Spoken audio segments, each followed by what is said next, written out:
बिस्मिल्लाहिर्रहमानिर्रहीम। अस्सलाम वालेकुम। बेनकाब न्यूज़ के साथ मैं हूं सना हुसैन। चलते हैं खबरों की जानिब। सिटी रिपोर्टर्स लाए आलमगीर मोहम्मद इरफान की रिपोर्ट के मुताबिक इलाका जाबा के लिए खुशखबरी।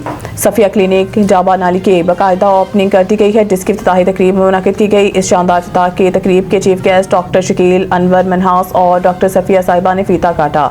चौधरी अलरका फागली सदर अलखिदमत फाउंडेशन, चौधरी असलम साहिब सदर free blood donor, Chaudhry Waqas, doctor Mahmood Bhatti, doctor Mazhar Chaudhry, Sabir Pakli, जनाब अदरीस बरकत कश्मीरी, डॉक्टर जाकिर बुलानी, चौधरी अदनान शेखपुर, मास्टर कैसर शबीर मंदियाल, जनाब मनीब साहिब, जनाब मनशा साहिब, चौधरी जावेद डेरा, चौधरी साबिर सूबेदार, चौधरी अरशद पाकली, चौधरी शहजाद पाकली, चौधरी कैसर मंदियाल, जनाब मुस्तफ़ा चौधरी, एहसन दंदी, चौधरी शौकत टांगरी के अलावा कसी तादाद में लोगों ने शिरकत की। डॉक्टर शकील अनवर मनहास और दीगर मुअज़्ज़िज़ीन ने अपने ख़यालात का इज़हार करते हुए कहा कि इस क्लिनिक से इलाका जाबा के अवाम को सेहत की बुनियादी सहूलतें हासिल होंगी।